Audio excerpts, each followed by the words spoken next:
CPI do Hospital Daci Vargas, presença do senhor Carlos Ari hoje como depoimento. Senhor Carlos, o senhor reconhece a voz desse pendrive como uma voz de Dr. Leonardo? Olha, aparentemente é a voz dele mesmo.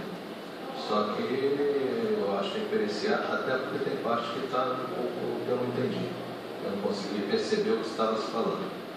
Mas tem que se diferenciar até para dar veracidade a tudo. Acho que alguns cacoetes de fala que estão ali representados estão, a mim seria ele. Vamos lá. Qual é a sua formação? Eu fiz administração de empresas, não levei até o fim o curso. Trabalhei 35 anos, 33 anos na EASO brasileira e 2 anos na Wright Martins. Eu tive duas passagens pela multinacional EASO e uma passagem pela Wright Martins, foram 2 anos e pouquinho, uma coisa assim. Meu objetivo no hospital, pela experiência que eu vinha da multinacional, eu trabalhei desde a área de folha de pagamento, desde a análise contábil, que foi no início, até folha de pagamento e supervisor de folha. Depois trabalhei com auditoria, fazendo auditoria inclusive de gestão e até em empresas externas a mando da multinacional. Depois trabalhei área fiscal e, por fim, eu fiz alguns trabalhos mais voltados àquelas lojas de conveniência, Serra Cá, que existia, Anitai, não sei o quê. Então, isso foi mais para organizar e estruturar essas lojas de conveniência que pertenciam à empresa. E aí acabei depois aposentando. Qual era a função que o senhor exercia no Hospital Regional Daci Vargas e a sua remuneração? Inicialmente eu vim para o Hospital Daci Vargas para fazer um trabalho de 90 dias. Tá? Eu tinha pleiteado na época que eu vinha 6 mil e pouco. Tá? O hospital estava em dificuldade. Eu acabei aceitando, não me recordo agora se foi 3 e pouco, 4, assim, eu reduzi bastante e fiz um trabalho durante os 3 meses que me pediram, com a intenção de identificar possíveis falhas. Das possíveis falhas, você testemunha que eu tive um embate até com a prefeita, porque na análise contábil que eu fiz do hospital, eu identifiquei verbas que não tinham sido repassadas, embora eu fui ao Rio de Janeiro, levantei que essas verbas foram disponibilizadas pelo Estado, a Prefeitura, mas por uma falha, digamos, operacional, ele não foi repassado ao hospital. Isso somava, na época, 200 e poucos mil reais. Esses 200 e poucos mil reais, eu entrei mais ou menos no meio do ano. Com o pedido que me fizeram. Que ano que foi? 2003, né? 2012, 2013. Assim, aí a gente tem os registros oficiais até da própria empresa, do próprio hospital, ele vai pegar, porque... O senhor teve quantas passagens pelo hospital? 2 passagens. Tá? A primeira passagem foi na gestão do Gustavo, eu fui para gerenciar a área financeira. Na área financeira, o gerenciamento que estava se fazendo era estruturar também a área financeira, que eu já tinha feito em outros locais. Tá? Depois de estruturado, eu fiquei gerenciando essa área e, enfim, não teve nenhum maior transtorno. Na época, inclusive, era outro governo, era o Mandiocão, era um governo. O que mais? Já existia um déficit. Infelizmente, o hospital trabalhava sempre com déficit. O senhor sabe nos informar quanto era esse déficit que existia no hospital? Naquela época, salvo engano meu, acho que era 70 e poucos mil reais. A gente depois sentou com o Mandiocão, negociamos, eu não sentei, mas o pessoal que negociava, eu não vinha para negociações, eles negociaram e esse déficit caiu de 70 para 40 mil, 30 mil. Mas existiu o déficit. E depois de muitos... Esse déficit foi quitado? Não, olha só, déficit mensal, déficit operado do faturamento. Você gastava mais do que na realidade arrecadava.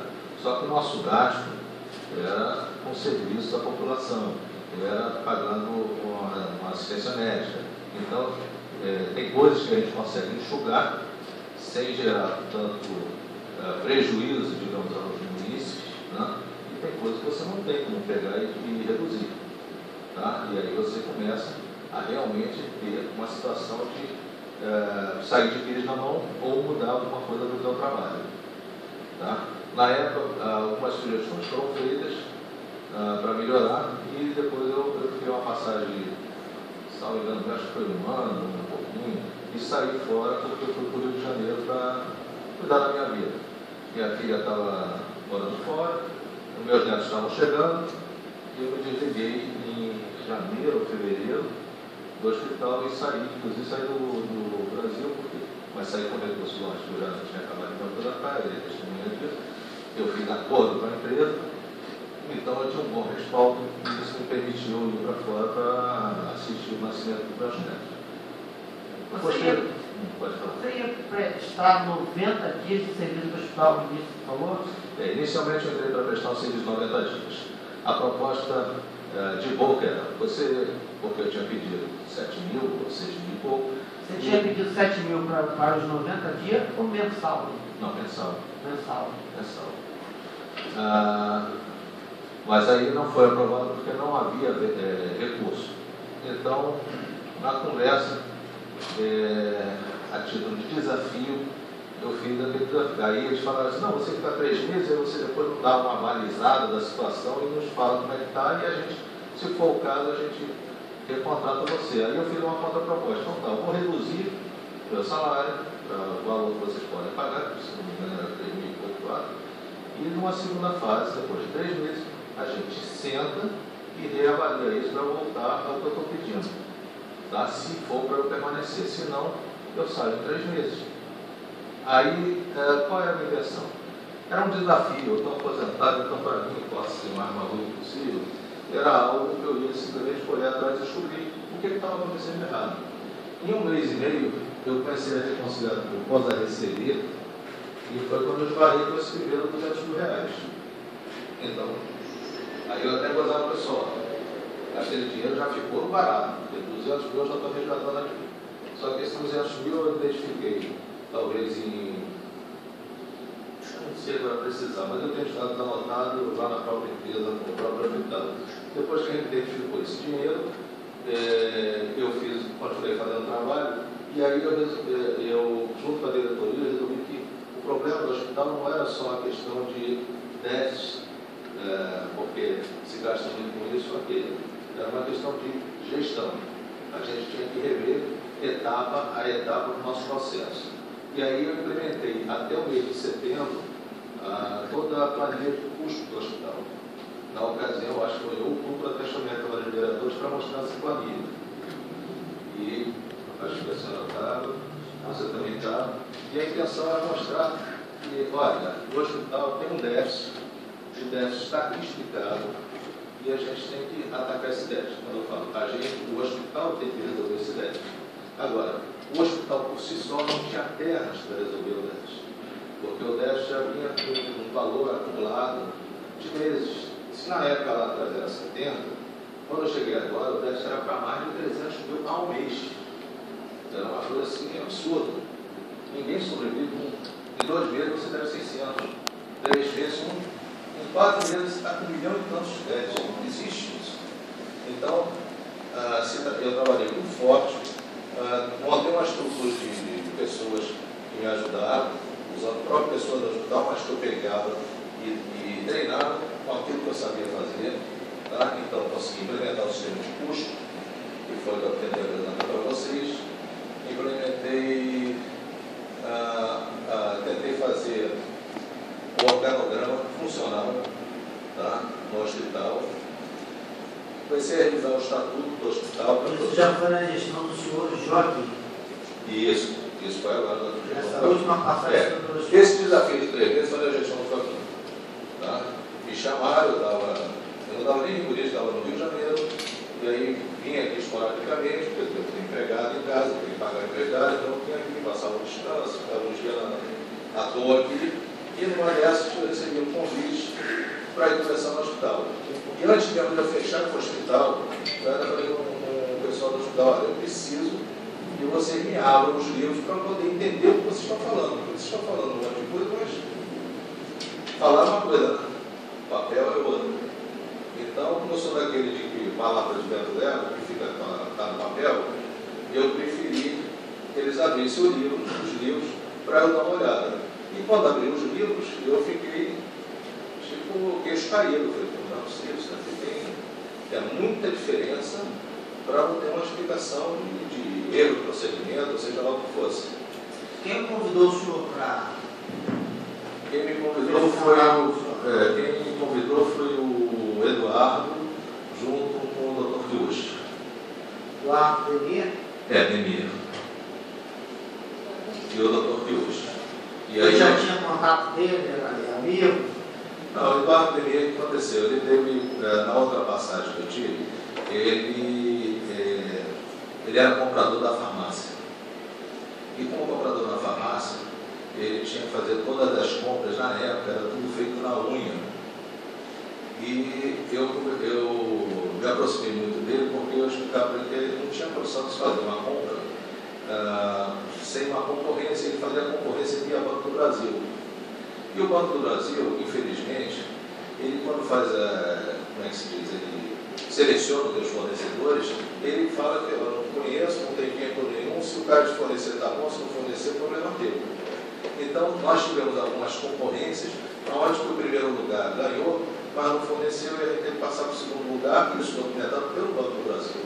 E aí eu falei com ele: olha, cara, eu, embora não seja a minha área, eu era da área financeira, e eu, sendo da área financeira, eu enxergo aí como uma tentativa de cartelização. O cara bota o preço no chão, entendeu? Bota mais outros 2, 3 fornecedores, segundo, terceiro lugar, e aquele que está no chão, ele vai abrindo mão até ele chegar o terceiro, a pessoa que está melhor colocada depois dele. E aí você consegue praticar ganhos em concorrência. Esse era o trabalho que eu fazia com o auditor, eu tinha que ficar de olho nessas coisas. Então, embora não fosse a minha área naquela época, eu alertei ele sobre isso e acabamos buscando no mercado uma empresa de concorrência que não era mais do Banco do Brasil, porque o Banco do Brasil não assumia essa responsabilidade, e essa empresa passou a fazer essa concorrência e aí começou a se ter ganho mesmo nas compras. Não uma coisa que você fechava uma compra, de repente você tinha um gap ali de 5%, 5% é 5%, 10% é 10%, e aí começaram a aparecer ganhos. Mas eu fiquei um tempo e depois saí. Voltei nessa segunda gestão, por isso que ele teve recordação de mim. Vou chamar o carro, porque naquela época, onde a gente achava que não tinha nada para tirar leite, como se diz, leite de pedra, o carro mostrou um caminho que estava para ganhar uma redução de custo. E aí eu fui chamado agora, já que existia um rombo, porque 300 mil de déficit mensal é um rombo, e aí eu comecei a trabalhar em cima disso. Quando você voltou agora, você estava em quanto? Aí fica difícil, cara. O que eu mais fazia era ver número. Continua 300? Não, quando eu estava no hospital, eu entrei e estava 300 mil ao mês. Quando eu estava à véspera de sair, eu estava pleiteando que o hospital entrasse com um pedido de empréstimo, porque esse rombo tinha caído de 300 mil ao mês para 40 mil superados. Só que eu falava para o pessoal: não sonha com superados mensal. Os superados 40 mil não é estabilidade nenhuma, mas é a chance de você virar o jogo e começar a buscar as coisas. Até porque esses superados que a gente acabou alcançando, acho que foram uns 3, 4 meses superados, mais ou menos na época eu saí. Uns 4, 5 meses eu saí e começaram os superados. Esses superados, eles eram muito capitaneados, digamos assim, com a participação dos empregados. Os empregados começaram a vestir a camisa, a correr atrás, e a gente começou a investir. Na época eu entrei lá, tinha... Olha, do mês que eu entrei até o mês que... ainda no primeiro ano, nós fizemos 2, 4, 6 quartos novos. 5 ou 6 quartos novos. Cada quarto você gasta em média entre 15 e 20 mil. Cada diária desse quarto, na época, era mais ou menos de 300 a 500 reais. Então você via que você tinha um retorno rápido. E nem por isso, isso é comércio, não é comércio. Mas você tinha uma demanda daquele do município que não estava sendo atendido pelo hospital. E quantos hospitais tem no município? Só o da Civargas. Então, é o que eu falei com a diretoria. A gente tem que dar o jeito, traz um pouco mais de fornecedor que está sofrendo, e vamos investir em fazer quartos. E foram feitos diversos quartos. Tinha um quarto que a gente fez, que era um quarto do dormitório para os médicos. A gente pegou aquele quarto e fez 2 quartos suítes para pacientes. E passou a gerar R$1.000 por dia. Antes não gerava nada e ainda ficava, entendeu? Então, todo o trabalho foi feito para chegar a esse, entre aspas, superávit, porque não é superávit para o hospital, mas para reduzir os custos e as perdas que se tinha. Paralelo a isso, foi feita uma sala para parto lá no centro cirúrgico, porque o parto utilizava salas do centro cirúrgico eram, depois que acontecesse o parto, a sala ficava contaminada, então você tinha, desculpe novamente falando de dinheiro, a gente está falando de vida, mas você tinha perda financeira, porque aquela sala cirúrgica não poderia ser usada e você tinha uma demanda de alguém precisar. Então, fiz uma sala reduzida, não 100% do padrão da Anvisa, porque não se tinha dinheiro, mas tipo 90%, se a gente pode dizer assim, do padrão da Anvisa, além dos quartos, isso. Começamos a investir tinha uma casa em frente ao hospital, que era alugada da família de Marcos Abraão. Esse imóvel era usado apenas como escritório e pelo pessoal da oncologia. Eles devolveram a casa para a gente e eu fui à conversa com ele porque tinha uma cláusula contratual que eles tinham que indenizar o hospital e eles indenizaram. E com o dinheiro da indenização, eu alertei o pessoal para a gente começar a fazer uma obra para quê? Para abrir 3 consultórios no nível lá, 3 consultórios nessa sala, nesse prédio em frente, para gerar receita para o hospital, para médicos darem atendimento particular ali. E, agregado a isso, eu conseguia criar as empresas, planos de saúde, tipo a Mil, Mil e tinha uma outra, que era do Banco do Brasil, pudessem fazer cirurgia dentro do hospital, porque eles alegavam que só podiam autorizar a cirurgia se fosse feito por uma orientação de um médico credenciado deles. Eu ia contratar, entre aspas, eu ia fornecer um espaço para esse médico trabalhar em frente ao hospital e ele naturalmente já estava ali, atravessava e fazia cirurgia. Isso ia agregar receita para o hospital. Outras coisas foram mexidas e foi revisada toda a parte de receita do hospital. O hospital, na minha primeira passagem, ele tinha classificação segundo esqueci o nome da federação, uma federação que classifica os hospitais por categoria. E o hospital de Rio Bonito, ele estava na categoria, salvo engano, era B ou C. E eu fiz um levantamento do hospital e vi que a gente podia estar na categoria A, o que significava um incremento de receita de quase 30%. Eu fui atrás. Só que eu fiz isso naquela gestão que eu passei e antes de eu startei o processo, mandei cartas para a federação, mandei cartas para o plano de saúde, mandei, enfim, distribuí tudo e saí. Faltou alguém para fazer o follow-up disso para ver se os retornos, se a gente estava sendo agora recebendo a receita equivalente ao grau que o hospital tinha sido nomeado. Infelizmente, quando eu cheguei agora, depois que eu olhei um monte de coisa, eu vi que isso daí estava parado. Então, eu botei isso debaixo do braço e comecei de novo. Aí fui na Rio, fui na Sul América, fui na Unimed para negociar esses contratos. E na hora de pagar, isso não é nada agradável para quem paga. É bom para a gente vir a receber. Então, esse foi o trabalho, um dos trabalhos foi desenvolvido. E para fazer esse trabalho, eu também contratei uma pessoa que trabalhava com auditoria de conta hospitalar, porque a minha formação é petróleo, administração, auditoria e recursos humanos. Então, ficava meio... a gente não tem noção de entender isso. Certa vez até ouvi de um colega de vocês E ninguém é capaz de entender de tudo, é verdade. Mas a gente pode entender a forma como administrar e se assessorar de quem entende. Então, através de uma pessoa que trabalhava no hospital, foi me indicada uma auditora de conta, que é assim que se chama na área hospitalar. Quem é essa pessoa que indicou essa auditora? Foi Regina do Centro Cirúrgico. Por acaso ela tinha sido até sobrinha. Mas não foi o fato dela ser sobrinha que a qualificou para o cargo.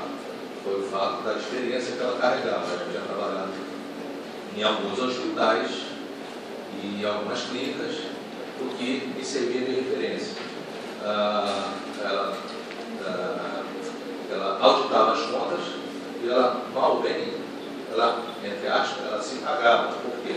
O valor que ela recuperava junto às administradoras do plano de saúde era mais do que o salário dela, mais do dobro do salário dela.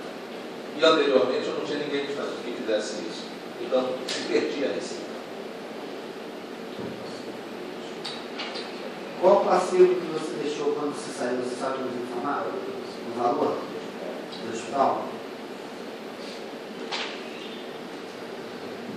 Olha, precisar o valor exato eu não vou conseguir.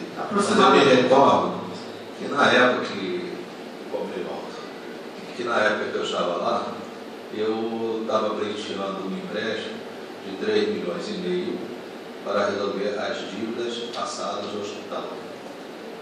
Considerado nesse somatório de valores, receitas que eram oriundas do SUS, que deveriam botava numa conta o seguinte: se eu recebesse todo o dinheiro que o SUS me deve, mais 3,5 milhões, eu conseguiria sanear o hospital.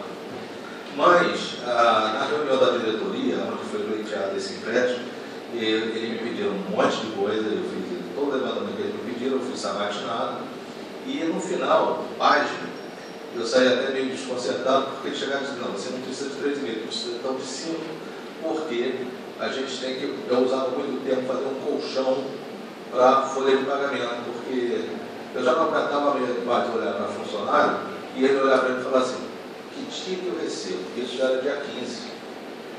Isso eu acho uma maldade, até porque aquela escola que eu vi, o que eu mais ouvi era o seguinte: nem na guerra o salário atrasava, aqui atrasava por qualquer motivo, qualquer suspiro o salário atrasava. Então isso era uma coisa que me incomodava muito.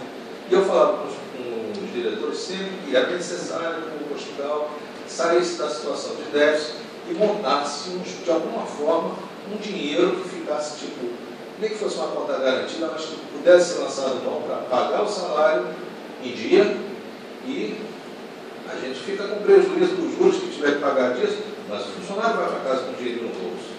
Ele não vai passar aquele constrangimento, não tem dinheiro para comprar nada. Então, a ideia do colchão acabou que eles botaram na mesa e disseram: se a gente pegar 5, você consegue fazer o colchão? Foi muito fácil.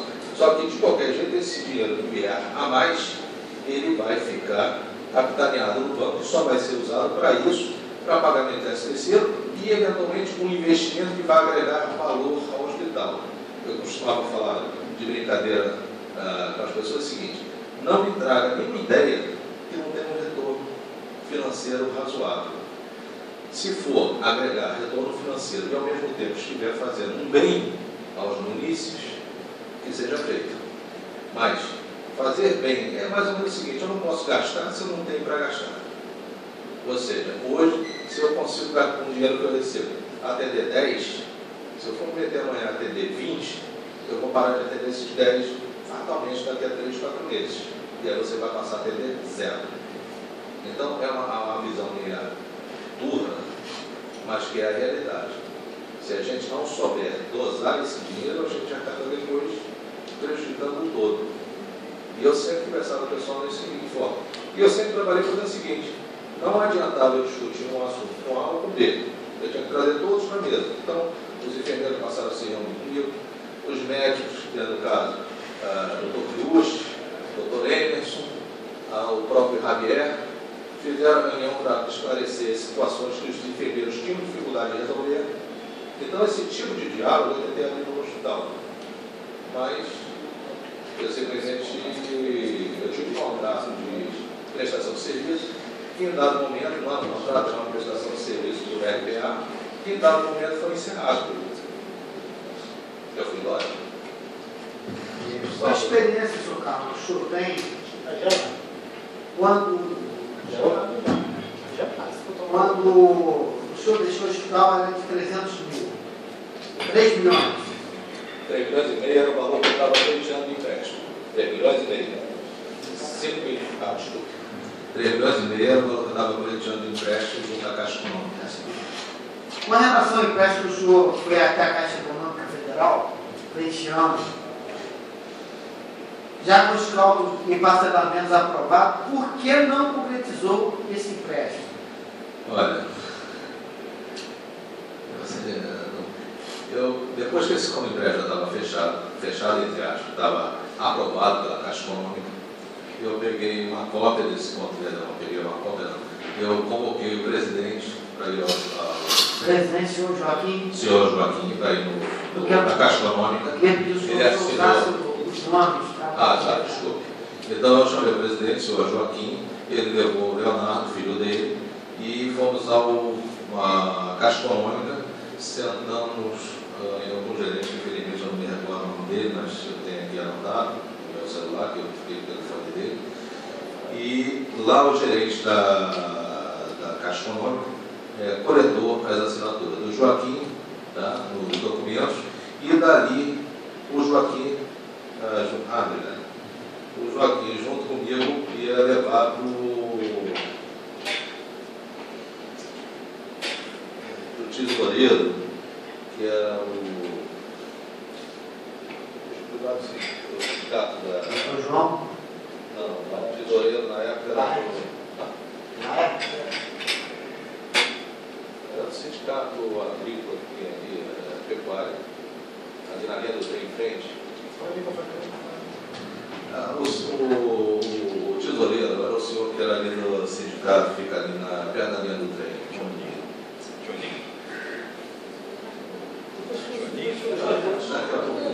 Tá. Mas aí a gente levou para ele, eu fiquei no carro esperando, porque eu tinha me compromissado de retornar com o contrato da Caixa Econômica, e a Caixa Econômica providenciou a garantia que ia ser assinada pelo doutor Anselmo, e infelizmente esse tesoureiro se recusou a assinar. E se recusou a assinar sem uma justificativa. Eu até fiquei surpreso, porque eu falei, olha, já foi aprovado pela diretoria, já foi aprovado pelo Conselho Fiscal, já foi aprovado por todo mundo, e agora você vai fazer essa desfeita de dizer que não, devia ter dito antes de a gente começar o processo, devia ter dito na mesa da diretoria e dizer, eu não concordo. E não depois de tudo pronto dizer, eu não concordo. Isso daí levou que o contrato voltou atrás, não foi assinado e ficou tudo parado no mudante. Por culpa então do tesoureiro que não quis assinar. O tesoureiro, e aí eu entendo que também, eu se estivesse como presidente, eu faria pressão para o tesoureiro assinar, porque afinal de contas, para isso existe uma reunião para se discutir as coisas. Ninguém vai para uma reunião para depois mudar de ideia sozinho no travesseiro dele, não pode ser assim. Isso para mim não é administrar, isso é bagunçar. É José Egger, o nome dele. José, desculpe, eu não me lembro.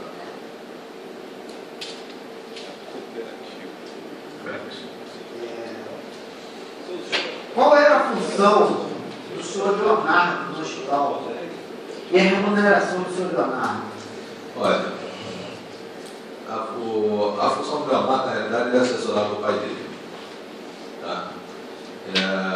Participava das reuniões, acompanhava as decisões do pai, informava o pai, orientava o pai. E eu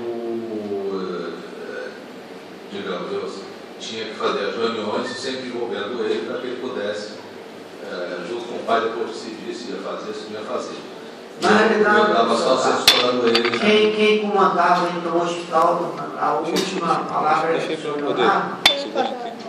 Pelo que a gente tem acompanhado aqui na CPI, as pessoas têm falado, praticamente o presidente delegava ao filho e ele ouvia o que o filho falava.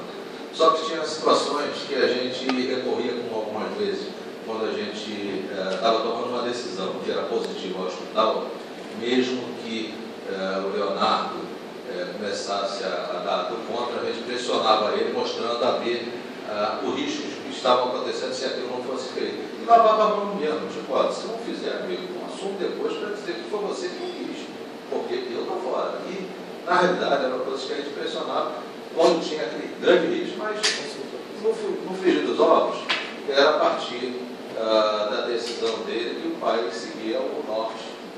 Então, o seu Joaquim sabia de tudo que aconteceu no hospital em relação ao filho. Eu espero que sim, né? Afinal, é filho dele. E funcionário do hospital. Você sabe qual era a remuneração do A remuneração. Eu não me recordo, não, mas a remuneração dele era muito similar à do Eduardo, acho que era 3 mil e pouco, alguma coisa assim. Isso daí estava registrado em folha, isso daí é fácil a gente levantar. Era o senhor que ordenava os pagamentos, fazia os pagamentos, era o senhor que fazia? Não, olha só. O Leonardo, quando eu cheguei lá, eu encontrei a seguinte situação. Eu tinha uma pessoa no departamento financeiro, que era o gerente financeiro. Qual o nome dele? Cara, eu sou muito ruim de nome, deixa eu lembrar. Você vai lembrar, você podia ser político. Vai lembrar. Obrigado. Mas. Hã? Tá. Não, mas você tinha a menina que cuidava do causa pagado, financeiro, que era a Miriam. Você tinha o Renato, que fazia toda a parte do pai, tá? Plano de apoio ao hospital do interior. Você tinha uma estagiária que fazia toda a parte de arquivo. Tinha mais a menina que cuidava da parte financeira e o supervisor da área. Então, todos os pagamentos, eu vou me lembrar o nome do Chico já, todos os pagamentos fluíam por eles. Pelo supervisor da área. O senhor Carlos, o senhor pagava fornecedores? Não, na realidade, depois que eu vi que a forma de pagamento da fornecedor estava gerando prejuízo ao hospital, por que prejuízo? Porque o hospital ele tinha, sei lá, 500 fornecedores que estavam com problema de recebimento de receita. A gente não podia beneficiar nem A nem B.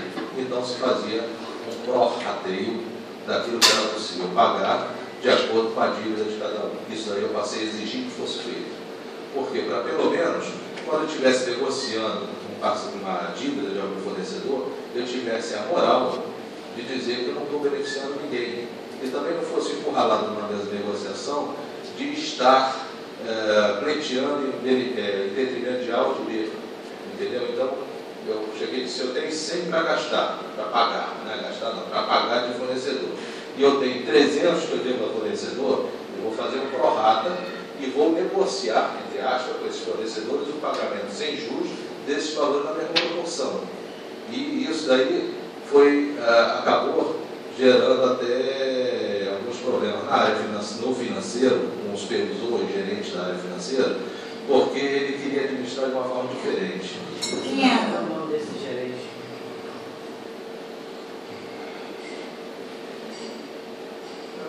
Melhor para abrir no nosso quebra-cabeça, a gente precisa saber o nome.